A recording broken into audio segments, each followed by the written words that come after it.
Have you ever wondered why someone who walked away from your life can still control your emotions months or even years later? Why one song, one picture, one familiar place can suddenly make it feel as though the breakup happened yesterday? Maybe you've asked yourself, why can't I let go? Why do I still miss them? And why can't I stop thinking about them? But what if you've been asking the wrong question? What if the better question is, what has my brain been practicing? Because here's something that completely changed the way I understand heartbreak. The person who broke your heart may no longer be creating your pain, and your brain might simply be repeating it. Now, before you misunderstand me, I'm not saying that your pain isn't real. It is. I'm not saying that you should just move on, and I'm certainly not saying that you can think your way out of grief. Heartbreak is real. Loss is real. Grief is real. But what if I told you that the same brain which learned to become deeply attached was created with the ability to adapt? What if healing isn't about forgetting someone, but about helping your brain discover that life is still worth living? Stay with me, because by the end of this video, I hope you stop asking, why can't I let go? And start asking, how can I help my brain heal? Because those are two very different questions, and one of them leads to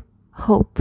Before we go any further, I just want to tell you why this conversation is so personal to me. For the past few years, I've had the privilege of listening to thousands of people share some of the most painful moments of their lives to me through my tarot reading channel. And I heard the same questions. Do they still love me? Will they come back? What are they thinking? Are they still attracted to me? Do they regret cheating on me? At first, I thought people were searching for answers about another person. But after hearing those questions over and over again, I realized something. Behind every question, there was really only one question. How do I stop hurting? And that question stayed with me because I realized something else.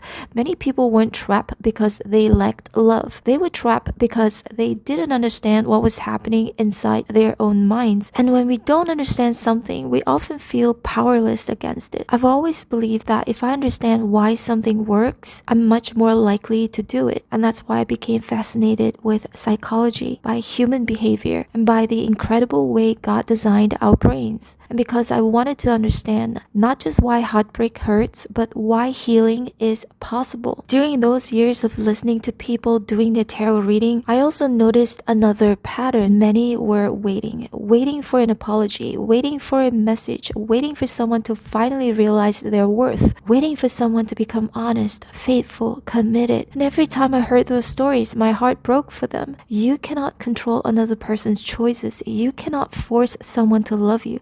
You cannot make someone become loyal. You cannot make someone choose you. Every one of us has been given free will, including the people who hurt us. One of the greatest gifts God gave us is free will. We cannot use our free will to control someone else's, but we can use it to transform our own life. Instead of asking, how do I make them change? Let's start asking, how do I help myself heal? And that question led me somewhere unexpected. It led me to neuroplasticity. Let me ask you something. Have you ever driven home, pulled into your driveway, turned off the engine, and suddenly realized that you barely remember the drive? You stopped at the traffic lights, you made all the right turns, and you arrived safely.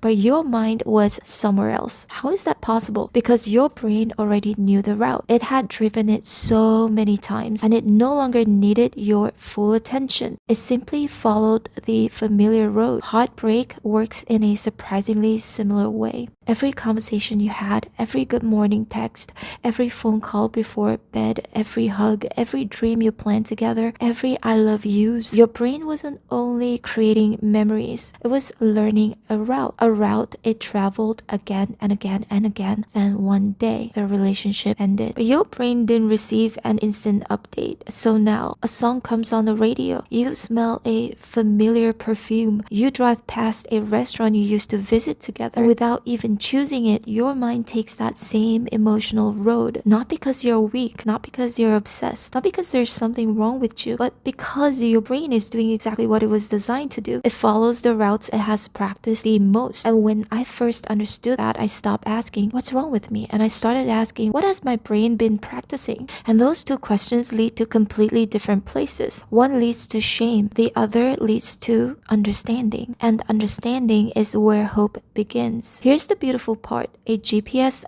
doesn't panic. When the road ahead is closed, it doesn't tell you that the journey is over. It simply says, recalculating.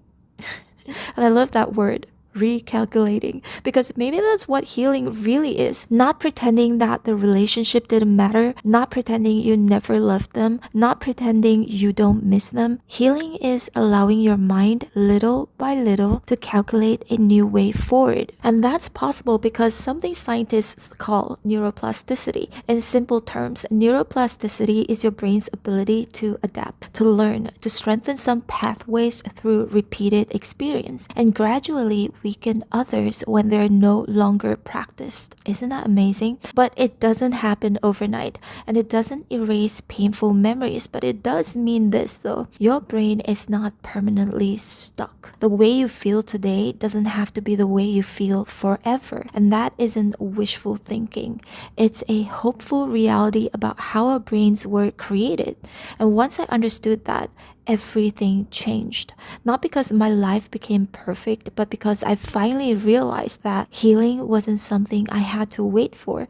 It was something I could begin participating in. If your brain learned this emotional path, can it really learn another one? The answer is yes, but probably not in a way you think. Most of us believe healing happens because enough time has passed. But have you ever met someone who was still devastated 5 years, 10 years after a breakup? And someone else who slowly found peace after a month or 2 or 3 or a year? If time alone healed every wound, wouldn't everyone heal at the same pace? Maybe. Maybe it's not just about time. Maybe it's about what our brain repeatedly experiences during that time. And that's why healing isn't about forcing yourself not to think about someone. It's about giving your brain something new to practice. And that's where your free will becomes so powerful. One of the greatest gifts God gave us is free will. We cannot use our free will to control someone else's, but we can use it to transform our own life. Every healthy decision you make is your way of telling your brain we're choosing a different direction now. Not because the past didn't matter, but because the future matters too, if not matters more. Healing rarely happens through one giant decision. It happens through hundreds of thousand ones. One healthy choice, repeated often enough, can become a new pathway. One of my favorite verses is found in Romans 12:2, and it says, "Be transformed by the renewing of your mind." I love that verse because it doesn't say, "Be transformed by pretending nothing happened." It doesn't say, "Be transformed by ignoring your pain." It points us towards something much deeper, the renewal of the mind. Long before neuroscience gave us a word like neuroplasticity, scripture was already reminding us that transformation begins from within.